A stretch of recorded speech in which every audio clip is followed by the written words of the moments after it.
Okay. So, good morning ulit sa inyo. So sabi rin sa balita, etong kampo daw po ni dating Pangulong Duterte humingi ng nag-submit din ng kanilang sariling medical report sa ICC. So paano kayo nakakuha paano kayo nakakuha ng medical report? Sinong doktor ang 'di ba? Ang sumuri sa kanya? Wala ko kasi tayong nabalitaan na nagpapasok sila ng sarili nilang doktor doon para suriin si Duterte, di ba? Wala. Ang nabalita lang kasi dito ay eto nga pong, nga pala, congratulations na naman sa mga biktima niya. Di ba nauna nang dininay yung kanilang drama na hina na nag-deteriorate na, di na kaya ng isipan niya, di niya na kayang humarap sa paglilitis, palayain na. Di ba? I-grant na yung kanyang freedom. Kaso meron mga test na ginawa sa kanya at napatunayan, 'di ba? Na nakakaintindi pa rin siya, maayos pa rin ang isipan niya. Maaaring pumayat siya, sabi, pero hindi nangangahulugan na siya ay ulyanin na at wala na, hindi na talaga nakakaunawa, 'di ba? So napaka-injustice nga naman 'yun kung lilitisin mo yung taong hindi na makaunawa ng mga nangyayari. Now, ito lang din naman ang gusto kasi nilang mangyari. Inapilan nila 'yan. Ang gusto nila kung ano yung dokumento, no?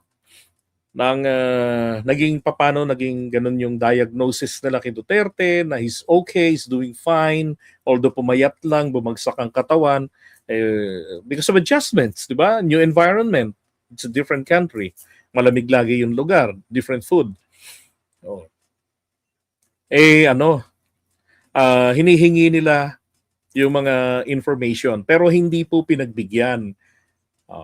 Ngayon, inapilan nila yon. And apparently, ito na nga po, in 5 pages, lumabas ang desisyon na hindi pa rin talaga sila pinagbibigyan. Kasi ang katawiran nga ng ICC ay appeals chamber. Sapat na yung impormasyon na meron kayo. Tapos, nabigo naman kayong patunayan kasi ang allegation nila ay merong irregularity. Kaya sabi nila, nabigo na rin naman kayong patunayan yung existence ng irregularity para makumbinsi ang korte na pagbigyan kayo para masuri nyo rin. Kasi hinihingi nila yung mga dokumento Yung communication hinihingi nila Baka siguro para ipa-review nila.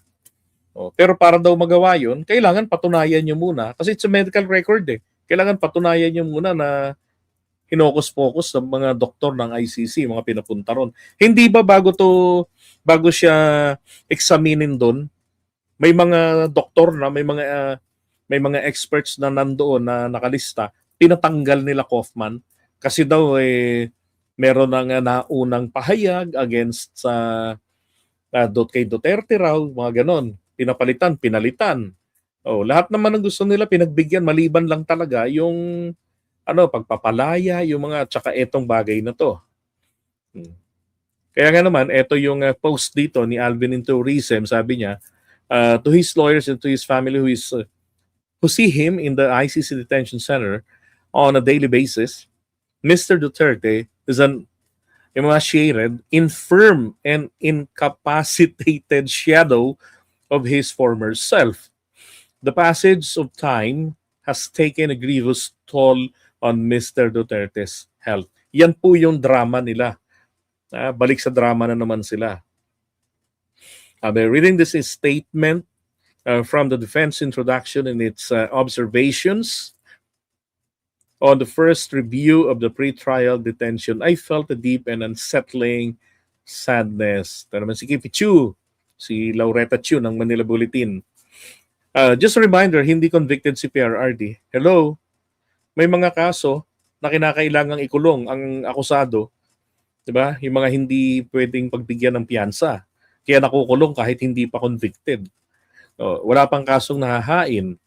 Paano? Panay delay. Ito lang yan, ganito lang kasimple yan eh. Sana makarating sa kanya. 'Di ba? Pati kay Alvin and Tourism. Kung sila'y naniniwala, pati ang defense team, oh, si Duterte naniniwala, ang pamilya na naniniwala, na si Digong ay inosente sa mga akusasyon laban sa kanya. Those are fabricated only na mga taong ayaw sa kanya. Peke ang mga kaanak ng biktima na nagreklamo. Bakit hindi po nila i-push? Total, sabi nga nila, tumatanda na. 'Di ba? Nag-uulya din na. Oh, kumbaga malapit, sabi nga ni handa na daw, sabi ni Pulong. Oh. 'Di ba? Bakit hindi nila ang i-file nila na motion ay magmadali na tayo, let's hurry up. Start the trial, 'di ba? Enough of all this hanash. Start the trial and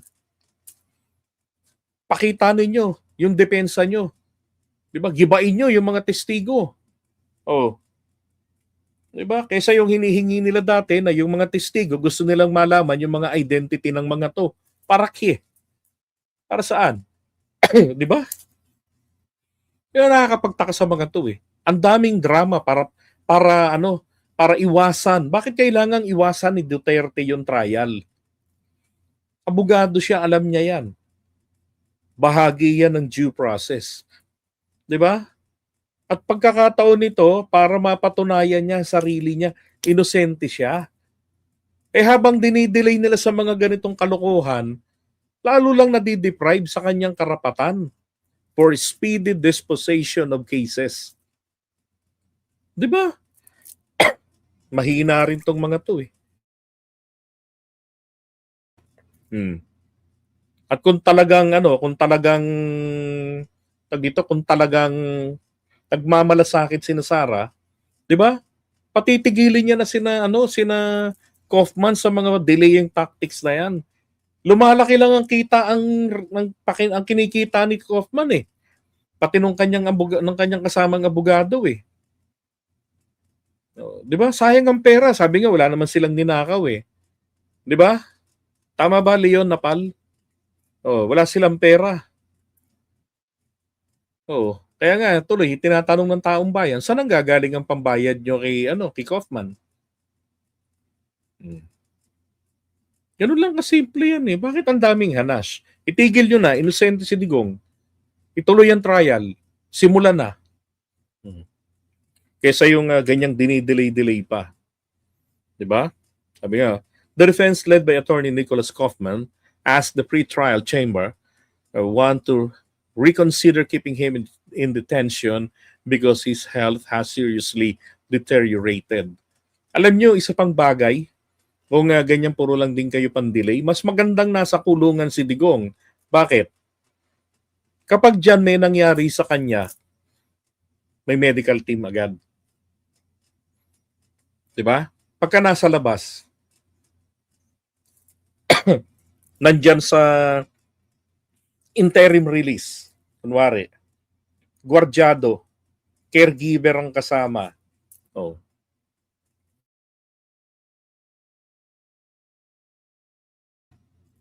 Tapos may nangyari, wala kayong guarantee na may doktor agad. Wala kayong guarantee na may ambulansya agad. Paano kung ma-delay? Tapos nadala pa siya sa pinakamalayong ospital. Paano na? Kasalanan na naman ng BBM. Kasi hindi hinarang yung approval ng interim release. Ganon, mare-reverse na. 'Di ba? Bibintang na naman, sisisi na naman. Simple lang yan eh. At least kung manifest na hindi na talaga niya kaya, wala na yung katinuan sa isipan niya, nakanganga na lang, 'di ba? Nakakahiya naman na sa mga justices diyan o judges sa ICC na tutuloy niyo pa yung paglilitis.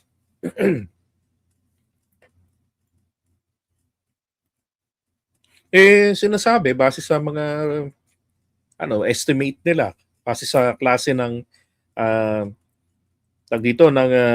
level, okay, ng experience ni Kaufman, pumapalo daw ito ng mga nasa parang per ora yung bayad diyan eh. So kung titignan nyo, maabot ng mga nasa parang around 50 million daw ang bayad kay Kaufman.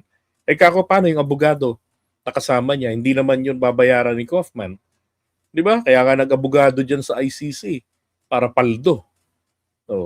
At hindi si Kaufman, walang history si Kaufman tumatanggap ng kaso ng libre na pro bono. Walang ganon. Nang iwan pa nga si Kaufman ng kliyente. Di ba? Si Bemba. Iniwan niya, nahatulan tuloy. Noong nagkaroon ng bagong abogadang babae, inapila yung kaso, 11 months lang yata yun. Dismiss ang kaso. Panalo yung apila.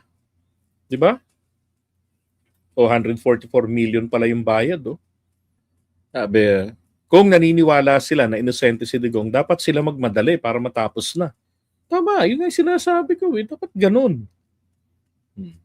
Ikaw ganito lang yan kasimple. Tatay mo, kunwari, nakikita mo sa kulungan, matanda na, alam mo inosente, wala siyang kasalanan. Di ba? Kung ako yun, ipupush ko na, kung ayaw nyo lang din naman bigyan ng piyansa, ayaw nyo i-consider for humanitarian purposes. Sige, mag-trial tayo para hindi na siya magtagal sa loob. Patutunayan namin, inosente siya. Ganun ang may malasakit. Hindi yung, alam naman nila, kada delay, ang resulta ng delay, prolong. Di ba? Prolong, vacation. Ay, nako. Sabi, the family stays in denial stage and scapegoating to PBBM. That's correct. Diba? Gusto lang nilang magamit. Kumbaga nga sinasakripisyo nila para may maipanisi. For what? For, syempre, political purposes yan. Alam niyo naman kasi sa Pilipinas kapag yung isang politiko na kilala at namatay at malapit sa halalan, naka 90% na yung winnability niyan. Nangyari yan kay Pinoy. 'Di ba? Muntik na nga siyang matalo ni Erap Kaya lang dahil nga yung public sympathy nung namatay si Cory Aquino, hindi kahit papaano nanalo pa siya. Ganon dito sa Pilipinas. Yung